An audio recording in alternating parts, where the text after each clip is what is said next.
होती. आता हे तुम्हाला बऱ्याच मुलांना समजणार नाही, पण एमपीएससी यूपीएससी प्रक्रियेत जी जाणारी मुलं आहेत त्यांच्यासाठी मी मॅडमना आणि सरांना म्हटलं होतं की वेगळं मी बसेन त्या 2-3 तास त्या मुलांना दिशा कशा पद्धतीने देता येईल, कसा अभ्यास करायचा एमपीएससी यूपीएससीचा एकत्रित, त्याचा प्लॅन करावा लागेल. पहिल्यांदा एमपीएससीची प्रिलिम पास झालो होतो, मुख्य परीक्षा विषय कोणते निवडायचे हे कन्फ्युजन.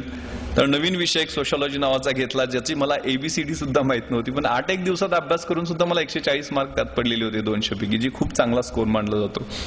आणि रिझल्ट लागला.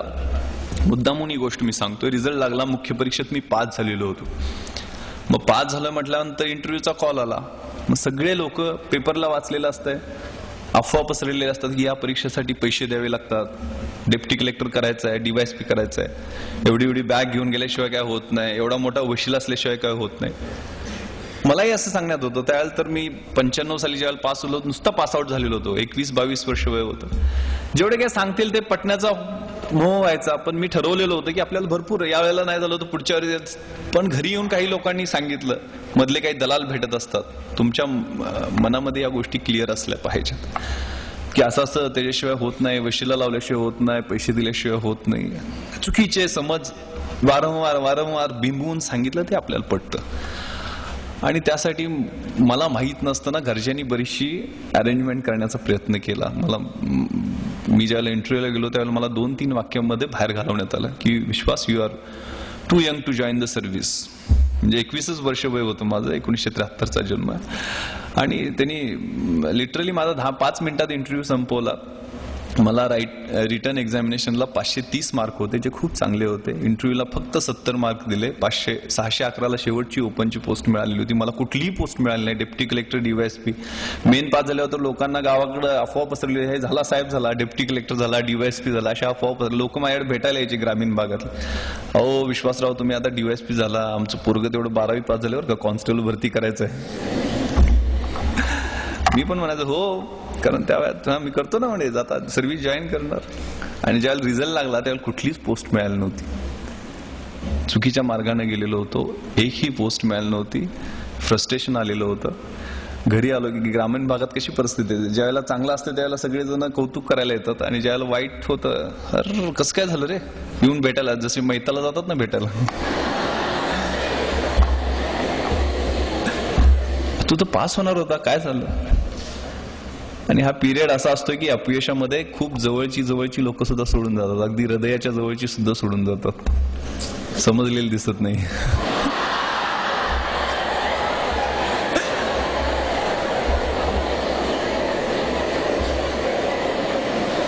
त्यामुळं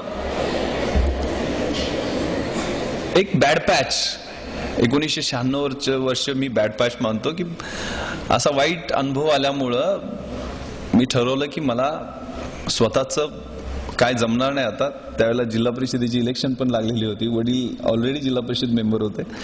त्यांना म्हटलं की मला काही अभ्यासाचं जमणार नाही, मला काही जिल्हा परिषद तिकीट मिळवून देताय का, बघा माझं वय भरतंय आता. तर वडिलांनी खूप 4थी शिकलेले होते, पण खूप समंजस, सरळ मार्गी. त्यांनी मला सांगितलं, विश्वास, तुला स्वतःचं, तू आता म्हणतोयस ना, तर ही गोष्ट ब्लेसिंग इन डिस्गाइज, इष्टापत्ती म्हणून समज, आणि जिद्दीला कामाला लाग. येणाऱ्या वर्षात अभ्यास कर, जर झालं नाही तर बघू ना, आपलं काय शेतीवाडी चांगली आपली, काय प्रॉब्लेम नाही. पण तुला नापास झालाय, तुझा अपमान झालाय असं वाटतंय ना, तू अभ्यास कर. आणि 97ला मी अभ्यास करायला सुरुवात केली. माझ्याकडे डायरी आहे. माझी मुंबईला SICत मी ऑलरेडी होतो, त्यामुळे परत तिथं ऍडमिशन मला मिळाली नाही. राहण्याची सोय लवकर जवळ होत नव्हती. आंबिवली स्टेशन कल्याणच्या समोर आहे, कल्याणच्या पुढं जवळजवळ 80 किलोमीटर. त्या ठिकाणी आत्तेभाऊच्या फ्लॅटवर राहायची सोय झाली. तिथं मला गायकवाड सरांनी जी सवय लावलेली होती ना 10वीची, ती आठवली. तिथं मी 3ला उठायचो, 3:30ला मी 3:30ची ट्रेन पकडायचो, आणि 5:30ला मी VT स्टेशनला पहिला माझ्या लायब्ररीत जाणारा मुलगा असायचो. सकाळपासून संध्याकाळपर्यंत 8:30 पर्यंत अभ्यास करायचो. एक जीन्स, एक गोलगळ्याचा टी-शर्ट, स्लीपर, दाढी वाढलेली, अशा पद्धतीनं तळमळीनं एक 8 महिने अभ्यास केला, 8-9 महिने. आणि त्यावेळेला मग MPSCतनंही deputy collector, sales tax inspector, PSI तिन्ही परीक्षा दिलेल्या होत्या, वेगवेगळ्या परीक्षा झालेल्या होत्या. 3-3-9 प्लस फिजिकल ते PSIची असते ती धरून 10, आणि IPSच्या प्रिलिम मेन्स इंटरव्ह्यू 3, म्हणजे 13 परीक्षा 8 महिन्याच्या काळात मी नॉनस्टॉप पास होत गेलो.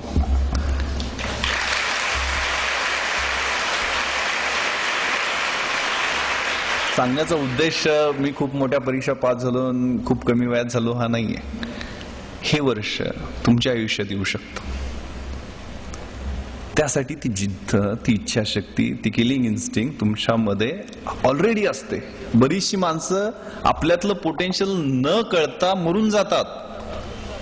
खूप मोठं काहीतरी करू शकलेले असतात ते, पण ते न कळता मरून जातात. माझ्या अभ्यासाच्या डायरीवरती, अजूनही ती माझ्या गावाकडच्या लायब्ररीत डायरी आहे, पहिल्या पानावरती मी एक कविता लिहिलेली होती, मला खूप आवडलेली होती. द पोएम ऑफ ला मांचा, जपानी माणसांची कविता. To dream the impossible dream, जे अशक्य वाटते ते स्वप्न मला पाहायचं आहे. टू फाईट द अनबिटेबल फो, ज्या शत्रूचा कोणी पराभव करू शकत नाहीये त्या शत्रूला मला हरवायचं आहे. To beer with unbearable sorrow, कुणालाही सहन होत नाही ते दुःख मला सहन करायचं आहे. To run where the brave dare not to go, ज्या ठिकाणी धाडशी माणसं जाण्याचं धाडस करत नाहीत त्या ठिकाणी जाऊन मला धावायचं आहे. To love the pure and chaste from afar, to right the unforgivable wrong, to try when your arms are too weary. ज्यावेळेला माझे भाऊ थकलेले आहेत, माझे पाय थकले आहेत, हात थकलेले आहेत, शरीर थकलंय, त्यावेळेला मला समोर एव्हरेस्ट दिसतंय, त्यावेळेला मला माझं एक एक पाऊल त्या एव्हरेस्टच्या दिशेनं टाकायचं आहे. To reach that unreachable star, तो स्टार मला गाठायचा आहे. This is my quest, to follow that star no matter how hopeless, no matter how far. To fight for the right without questions, without pause, to be willing to march into the hell for heavenly cause. मला सत्यासाठी झगडायचं आहे, संघर्ष करायचा आहे, कुठलाही प्रश्न त्यासाठी विचारायचा नाही, कुठलाही थांबा घ्यायचं नाहीये. माझी नरकात जायची सुद्धा तयारी आहे, पण त्याला कारण स्वर्गीय असलं पाहिजे.